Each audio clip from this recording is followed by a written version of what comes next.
5 segundos, que nos vas a hablar de Colombia. Bueno, a ver, voy a tratar de hacer una columna lo más breve que pueda. Voy a intentarlo porque la verdad es que el tema me apasiona. Me parece un país tremendamente interesante y crudo. Durante mucho tiempo lo que en Argentina se resolvía con debates, en Colombia se resolvía a los tiros. Hay muchos intereses en juego. Es un país con muchísimos recursos y con gente buenísima también. He tenido la suerte de vivir un tiempo en Colombia. Entonces, bueno, si ven que me estoy sobrepasando, me avisan simplemente porque todavía falta la columna de Cuba. Como tengo tantas cosas para hablar, pido si empezamos con la primera foto, que es lo que me va a ir guiando a lo largo de la exposición. ¿Por qué voy a hablar de Colombia hoy? Porque el 31 de mayo tenemos elecciones nacionales para elegir nuevo presidente colombiano después de los 4 años de Petro, y son unas elecciones que van a estar muy interesantes por los candidatos que se presentan. Dije, vamos a hablar de Colombia, pero para que la gente entienda un poquito más de qué hablamos y por qué es tan apasionante, elegí, antes que hablar de las elecciones, a las que vamos a llegar recién al final y casi como un corolario histórico, elegí varias fotos que nos van a ir llevando, digamos, de la mano a lo largo de la historia reciente, de la historia del siglo XX de Colombia, para llegar finalmente a entender qué es lo que se juega en este próximo sufragio.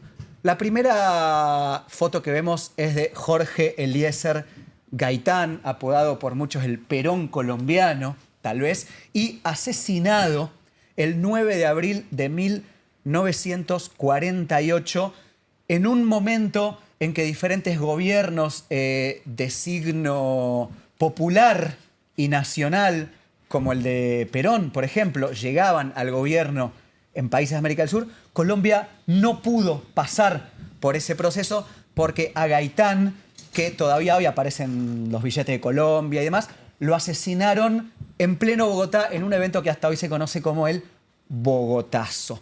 Hasta ese momento, como muchas de las historias de países latinoamericanos, en Colombia, post-independencia, es decir, desde hacía más de 100 años, que había guerras más o menos violentas, en muchos casos muy violentas, entre liberales y conservadores. Gaitán era liberal, solamente que se escindió de una rama de los liberales para pasar a proclamar algunas consignas un poco más populares, digamos, ¿no? El liberal y el conservador eran básicamente la élite repartiendo el poder, unos más cercanos a la religión, otros menos, pero en última instancia eran similares.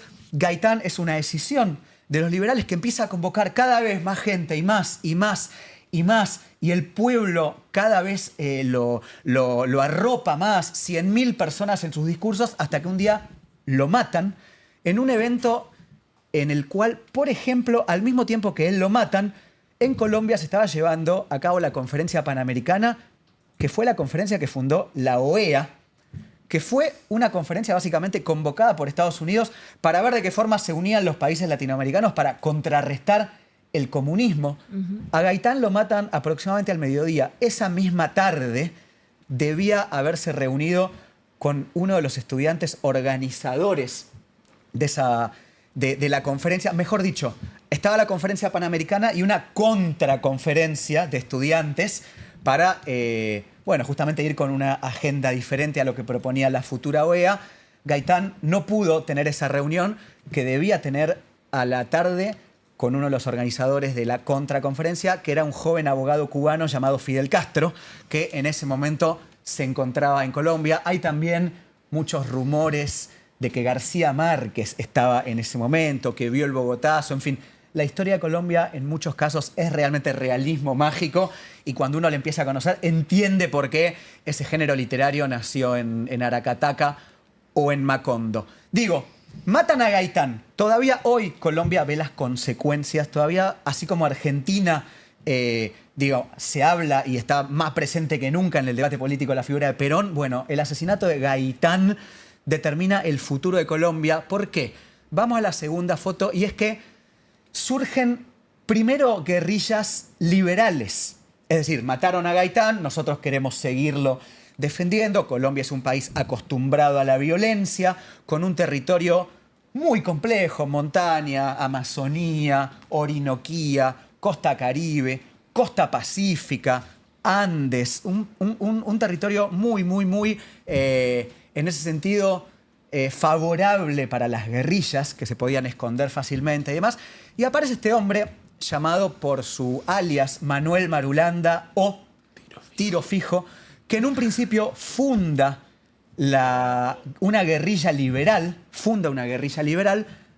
hasta que en el año 1954, como suele pasar, como pasó en Venezuela también, por ejemplo, otra vez liberales y conservadores, frente a la emergencia de la violencia y de actores que no se estaban esperando, como el comunismo, firman otra vez un acuerdo llamado el Frente Nacional, por el cual, para poner fin a la violencia en el país, empiezan a alternarse en el poder, dejando afuera a muchos actores. Un detalle que no está de más.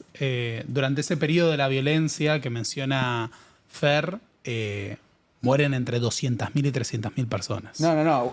La mayoría campesinos asesinados por los grupos paramilitares de liberales y conservadores. Bueno, a mí me resulta increíble que hasta hoy en Colombia el periodo ese, post-asesinato de Gaitán, se estudia como la violencia. O sea, así como nosotros estudiamos, no sé, el proceso de reorganización nacional o el post-menemismo, la violencia. La así, violencia. Directamente. Pero es que Bueno, es terrible eso para pensar cómo surgen, como señalabas recién, los grupos armados como la FARC. Bueno, a ver, Tiro Fijo y las FARC son el resultante de un acuerdo nacional entre liberales y conservadores, entre la élite, que deja fuera a un montón de grupos de gente pobre, campesina, que estaba empezando a emerger en la política y otra vez ven su estatus reducido a la insignificancia. Entonces fundan estos grupos guerrilleros con ideología marxista, bolivariana, latinoamericanista, etcétera, campesina principalmente, porque eran campesinos. Una vez le preguntaron a Manuel Marulanda, ¿qué pasa si se firma la paz? Bueno, al otro día me voy a trabajar a mi finca en el Quindío, en uno de los departamentos centrales de Colombia, y nacen también, como decís, los primeros grupos paramilitares. Es decir, para protegerse de la guerrilla, los terratenientes, los hacendados, los ganaderos. Colombia, y acá creo que está el dato principal de lo que hay que saber, es uno de los países con distribución de la tierra más desigual en todo el planeta. Si a ustedes les parece que en Latinoamérica la distribución de la tierra es desigual, entonces vayan a ver los números de Colombia, en donde un 1% de la población administra el 80% de las tierras, y entonces van a entender un poco que en última instancia la lucha colombiana siempre es y ha sido por la tierra y por los recursos, a lo cual se suma, y vamos a ver la tercera foto, y es lo que complica todavía muchísimo más el panorama, bueno, la emergencia del narcotráfico en la década del 70 y de los 80. Ahí vemos a Pablo Escobar en su famosa Hacienda Nápoles, ¿no? En donde tenía hipopótamos que todavía hoy son un gran problema. Sí, de para hecho ahora van a el sacrificar, creo que a ambiente 60... colombiano. 80 pero hay ejemplares. 200 en total. Claro. Hay 200 hipopótamos. Es alucinante. Pero hay 80 que van a sacrificar Realismo ahora por mágico al 100%. Esa foto. Digo, todo es impresionante. Perdón, es un momento, pero sos un campesino colombiano y aparece un hipopótamo y tenés que correr porque es el animal más peligroso del mundo, pero está en Colombia. Claro, porque está en No Colombia. vivís en Tanzania. Claro, porque está en Colombia sería. No, aparte son súper violentos los hipopótamos. Sí, sí, no, son Nadan muy animal más rápido, corren muy rápido, es sorprendentemente ágil, es Son sorprendentemente antiintuitivos agresivo. los hipopótamos. No, es un animal muy No mal digo hecho. antiintuitivo de que corre muy rápido y Corre no, mucho no más rápido esperaría que vos. corra muy Corre y mucho tiene más una rápido que fuerza vos. mandibular que si te agarra te Te destroza. tenés que entregar, ya está. Así. No, Me imagino. Aparte tienen un piel dragón de muy Komodo. gruesa. O sea, es muy difícil matar a un hipopótamo. Me imagino esa escena, un campesino en el valle del río Cauca, esperando a su pesca del día, y de repente... Es como si te hiciera un dragón de cómodo. No, creo que prefiero el dragón de Komodo. Sí, porque corre más despacio que el hipopótamo. Es más peligroso el hipopótamo. Es sustancialmente Que además más te puede peligroso. aplastar. Bueno, a ver, tenemos ya en la década del 60 y el 70, como dijo Pablo, la primera emergencia tanto de grupos guerrilleros como de paramilitares y un poquito después de narcotráfico, que son los tres componentes terribles. La verdad que configuran un poco la imagen de Colombia, un poco la imagen que lamentablemente le quedó a Colombia en el mundo hasta hoy. Vamos a la foto 4 mientras Fran dice... No, algo. que quería aportar una cosa que tal vez para la gente que esté menos familiarizada con Colombia, es uno de los países también más accidentados geográficamente de América Latina, ¿no? Pensemos que la parte a la mitad de la cordillera de los Andes, que encima va doblando hacia el noreste, entonces siempre ha sido un país muy difícil de controlar territorialmente. También por eso no solo tenés esta multiplicación de grupos debido a la ruptura del sistema de representación política, sino que también muchos pudieron perdurar mucho tiempo porque el territorio es extremadamente difícil. Es muy caro desarrollar infraestructura en Colombia, es muy caro conectar el país.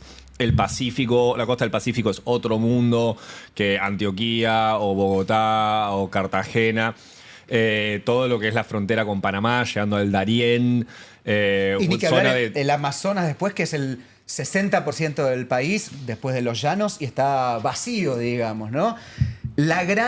El gran porcentaje de población de Colombia vive en los valles que se forman entre el río Cauca y el Magdalena, en el centro del país. Ahí está Bogotá, ahí está el eje cafetero, ahí está el Tolima, y termina eso en la costa Caribe, pero lo cierto es que hacia el Pacífico y hacia el Atlántico vive muy poca gente. Bueno, a ver, entonces tenemos esto, narcotráfico, guerrilla, paramilitares. La foto que estábamos viendo simplemente la elegí como ejemplo para entender lo que sucedía en Colombia en aquellos años, cosas que nosotros en Argentina nos cuesta mucho pensar, al menos en tiempos modernos. Esta es la toma del Palacio de Justicia en 1985 en Bogotá, en pleno centro de Bogotá, y el ELN, el Ejército de Liberación Nacional, que era... No, perdón, el M19, que era otra guerrilla que había nacido al calor de los conflictos, una guerrilla con más orientación católica, incluso de la teología de liberación, guerrilla a la cual pertenecía el actual presidente Gustavo Petro, con Carlos Pizarro, bueno, y con otras personas. Toma el Palacio de Justicia, es decir, como que acá una guerrilla tome la Corte Suprema de la Nación, o Comodoro Pi, toma el Palacio de la Justicia, y lo peor es que el gobierno elige como método de acción entrar directamente, nada de negociar, entrar. Terminan muriendo más de 100 personas. Imagínense lo que sería hoy, 100 personas muertas por la toma de la Corte Suprema en pleno centro de la capital nacional. El M19 era un grupo que se caracterizaba por los grandes golpes mediáticos. Robaron la espada de Bolívar, que fue recién devuelta en 1991, cuando los habían llamado a el M19 y a otros grupos guerrilleros, gobierno, si no me equivoco, de Belisario Betancur, para redactar la nueva constitución y para crear un nuevo país que todavía tenía una constitución que se remontaba a 1886. En esta constituyente, el M19, que se convierte en partido político, saca más del 25% de los votos. Es el segundo partido más votado después del Partido Liberal. Y en este proceso de normalización de la vida tras la violencia, sucede algo que hay que remarcar muchísimo. Y como estábamos hablando recién, hay genocidios y hay genocidios, hay violencias y hay otras violencias. Una violencia de la que se habla muy, muy poco. Y vamos a ver la siguiente foto, que es lo que mucha gente llama el genocidio político de la Unión Patriótica. Las FARC, que eran la guerrilla más fuerte del país, deciden plegarse a la vida política. En su gran mayoría, dejar las armas. Y a este partido, que representaba ideas de izquierda, podríamos decir, en un territorio, como dijimos, en el cual una pequeñísima parte de la población concentra casi toda la tierra, se suma gente de movimientos de derechos humanos, indígenas, sindicatos, etc. Desde el momento en que la Unión Patriótica se consolida como partido político, es decir, que muchísimas personas de la FARC dejan las armas y dicen, bueno, vamos a participar del juego político en manifestaciones, en votaciones, vamos a plegarnos a las reglas republicanas. En 5 años matan a más de 5.000 militantes de la Unión Patriótica, incluyendo 2 candidatos presidenciales. Los matan una conjunción de intereses entre terratenientes paramilitares, narcos, porque a nadie le convenía en Colombia la distribución de la tierra, el fin del negocio narco, el fin del negocio esmeraldero. Digo, a nadie de los que tenía el poder en Colombia les convenía ni siquiera que se nombre la palabra reforma agraria o que haya movimientos de izquierda cercanos al poder. Los matan a todos, a 2 candidatos presidenciales, más de 5.000 personas de un mismo partido político. Casi no se habla de esto. Y es por eso que las FARC vuelven al ruedo y vuelven con más fuerza que antes, porque dicen, muchachos, nosotros nos fuimos de la selva, dejamos las armas, nos plegamos a las reglas del juego de la política y nos mataron a todos. Iván Márquez, que hoy es un comandante guerrillero, rebelde, que encabeza una de las disidencias de la FARC y demás, del 84 al 86, si no me equivoco, fue concejal. Digo, y en un momento dijo, me van a matar. Y se volvió a la selva. Después uno discutirá los caminos que luego tomaron la FARC, etcétera, etcétera, etcétera. Pero todo esto arranca a partir de una tremenda violencia política con muchas muertes contra el partido político. Y hay que hacer hincapié en algo, que es que las formas de la violencia política en Colombia superan cualquier cosa que nosotros nos imaginemos. Colombia tiene más desaparecidos que todas las dictaduras de América del Sur juntas. Bueno, es un dato... Estamos hablando de más de, algunos calculan entre 120.000 y 150.000 desaparecidos, de los cuales solo los paramilitares, no estamos hablando del ejército colombiano, sería responsable de al menos 62.000 desapariciones. Piensen en esos números y los crímenes que se cometían, porque no eran solo asesinatos, sino que las torturas, las mutilaciones de las formas más atroces, espectacularizadas para infundir terror. Entraban Eso, a los pueblos con motosierras. Exactamente.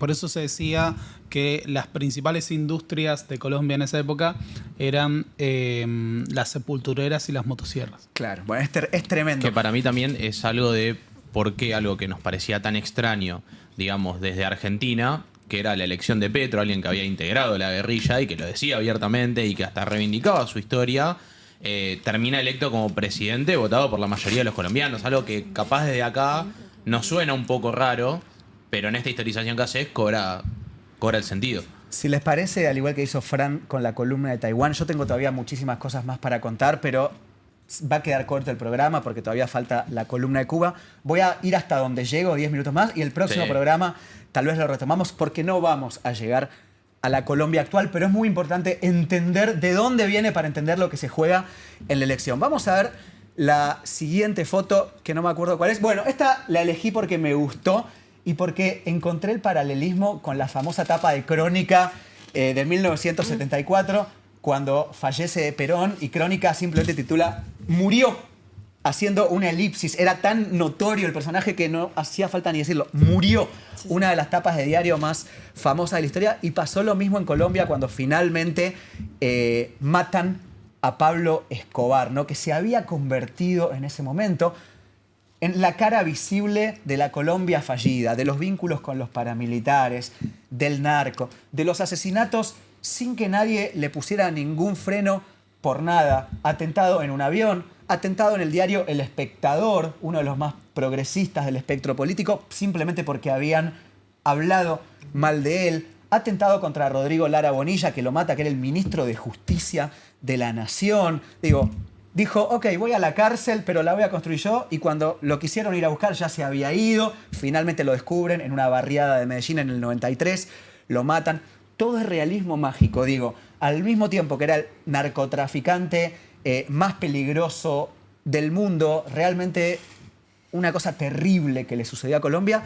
Repartía dinero todos los días en las barriadas de Medellín, les construía las casas a la gente para tener gente a su favor, que después eran quienes salían a matar en motocicletas a sus adversarios políticos. Algo que cuesta dimensionar lo que realmente sucedió. Uno iba caminando en el año 92 por la calle en Medellín, pasaba una moto, mataba un par y seguía. Así se vivía en Colombia. Yo recuerdo, cuando estuve en el país, de ir a un río, el río Pance, en el Valle del Cauca, Cali, y estar bañándome con un amigo, y mi amigo me dice, recién hace 10 años nos podemos bañar en este río. Antes pasaban los cadáveres. Y estoy hablando del año 2006. Así se vivía. Vamos a la siguiente foto y tiene que ver con lo que contó Pablo. Elegí esta porque de todas las representaciones que hay para explicar la masacre paramilitar, que por escándalo fueron los más asesinos en el conflicto colombiano. Cuando uno ve las cifras, mataron el 50% más de lo que mataron todas las guerrillas juntas, ¿no?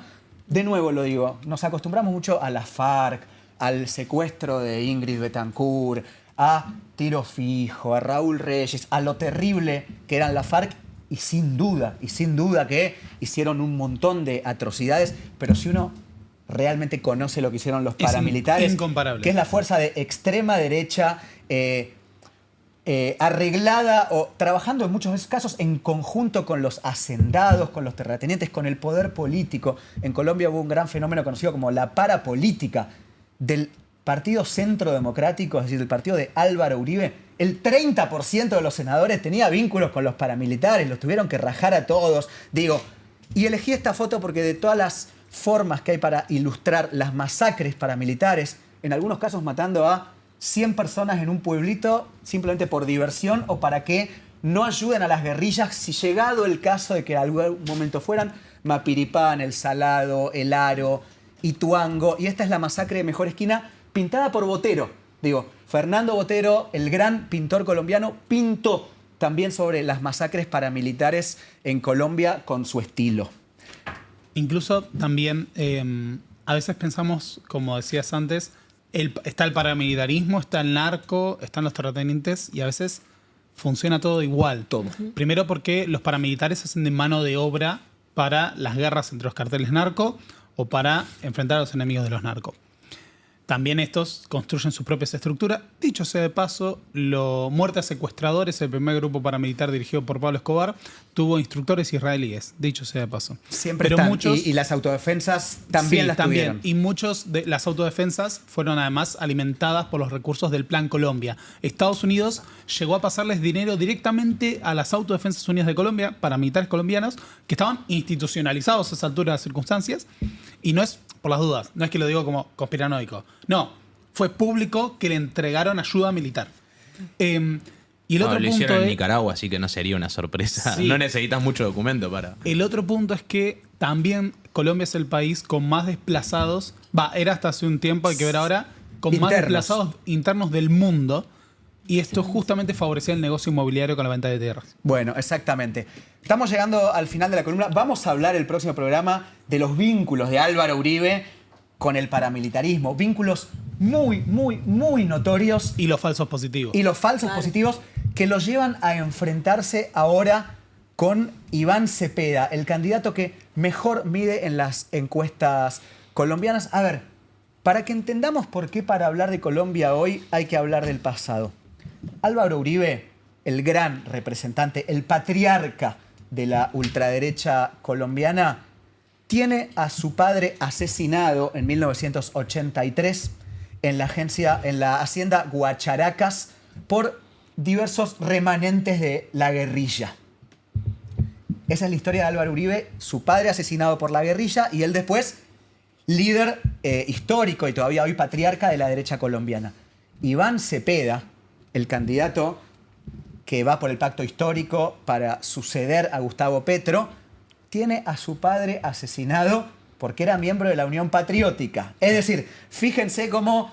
La violencia. La violencia. Sí, sí. Petro, al mismo tiempo, era uno de los miembros de esa guerrilla, formó parte de la constituyente. Digo, todo está entrelazado con todo. En la misma hacienda en la cual mataron al padre de Uribe, se cree, y hay muchísimas pruebas, que Santiago Uribe, su hermano, formó un famoso bloque paramilitar llamado el Bloque Metro de las AUC, Autodefensas Unidas de Colombia. Santiago Uribe, el hermano de Álvaro, fue condenado por su participación en otro grupo paramilitar llamado los 12 Apóstoles. Digo, los vínculos son muy fuertes. Hay incluso listas de Estados Unidos en donde mencionan la DEA a Álvaro Uribe como alguien con muchísimo vínculo con el narcotráfico, cuando todavía su carrera política se estaba iniciando. Es una cuestión sumamente interesante lo de Colombia, porque incluso después de los acuerdos de La Habana, que seguramente lo vas a profundizar y demás en la semana siguiente, también hay muchas de las organizaciones paramilitares que quedan un poco fuera del juego y qué hacemos después de esto. Entonces, una de las cuestiones que va a empezar a ocurrir y que tiene implicancias en la actualidad es que muchos de esos paramilitares empezaron a ser reclutados por gobiernos extranjeros que los reclutan para que presten servicios en otros lugares.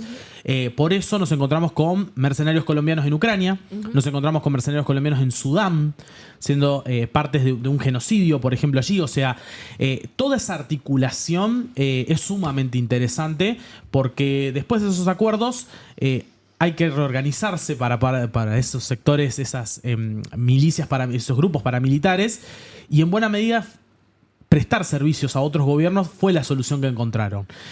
A gobiernos que prestan y tienen algún interés involucrado en algún conflicto vigente en la actualidad.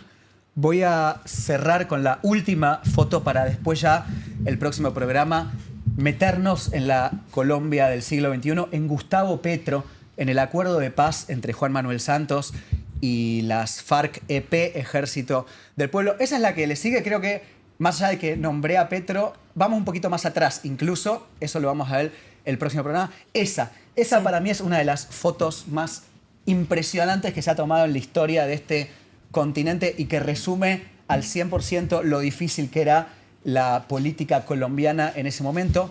Andrés Pastrana, presidente, ya siglo 1998, si no me equivoco, acá puede estar fallando, arregla con tiro fijo, el comandante principal de la FARC, un encuentro en San Vicente del Caguán, en el Caquetá, una zona históricamente donde la guerrilla era muy fuerte, para básicamente empezar a tratar de llegar a la paz. Va Pastrana, que con el tiempo se convirtió en un monigote impresentable, hasta San Vicente del Caguán, y en una de las imágenes que tal vez mejor resume su trayectoria política y lo complicado que era Colombia en aquel momento, tiro fijo finalmente no va, lo deja plantado aduciendo razones de seguridad, dice que se enteró de que había un operativo para matarlo, y queda esta foto histórica de Pastrana sentado solo. La foto se conoce hasta hoy en Colombia con el nombre de La Silla Vacía.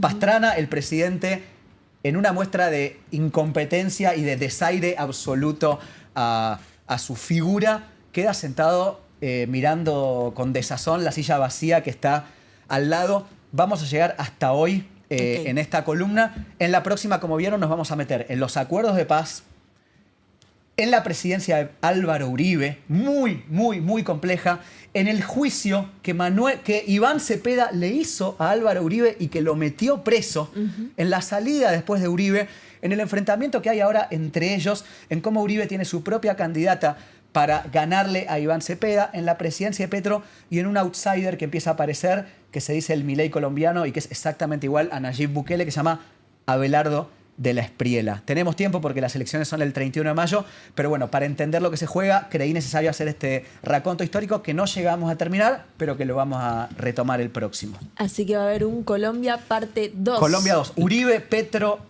La Paz y las elecciones. Les hago una pregunta, porque en el chat están diciendo 3 horas para el régimen, 3 o 4 horas. ¿Qué O tiene que Pastrana pasar? es el Alfonsín de Colombia. Sí. Usuario.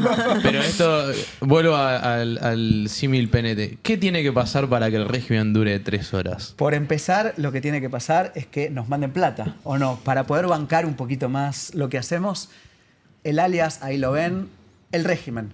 Está A nombre de Fernando a mi Duclos. nombre. Ya estamos ahorrando para tener 2 micrófonos en la mesa. Saben que hacemos esto a pulmón. No, nada, te iba de hecho a interrumpir también porque sé que si no la CM después nos caga pedos. Andrea, que se tapa ahora la cara, pero que sí sabemos. Por favor, sigan las cuentas en las diferentes redes, en Instagram, en X, en YouTube. Suscríbanse en YouTube, compartan, manden el link por WhatsApp. Después también subimos las columnas separadas para que las puedan repasar. Sabemos que por ahí tiramos un montón de información. Ustedes piden 3 horas, pero después nos tienen que bancar 3 horas hablando sin parar y que esas 3 horas no se conviertan en 3 horas y media y así sucesivamente. Tengan cuidado con lo que piden. Yo recontra estoy. A mí lo que me cuesta es levantarme, pero una vez que estamos acá, incluso, pues, no sé, con comida, digo, programas temáticos de gastronomía. En fin, no vamos a perder más tiempo en esto. No sé si alguno quiere agregar alguna cosita más o Sí, lo dejamos para el manden próximo? plata para que el profe pueda alimentar a su nene. Es terrible. Siento que La es cuota terrible. alimentaria. Siento que no hay forma de que no tenga implicancias horribles toda la construcción. Del concurso. Andrés, ¿se puso en contacto? Se puso en contacto. Espectacular. Ah, rapidísimo el ganador de concurso. Ya. Rapidísimo, está perfecto. Esto es espectacular. O sea, la CM Andrea le va a llevar el libro al ganador del sorteo por haber hecho reír a Chena. Bueno, con un comentario sobre Pablo y su hijo Francisco. Cada vez que venga vamos a sortear un libro con la misma temática. Al Hablamos- primero que me haga reír, Bien, me gusta Le la daré. idea. Hablamos de un tema muy interesante como Irlanda y el norte de Irlanda. Hablamos de un tema después también complejo, un poquito más cercano, que es Colombia.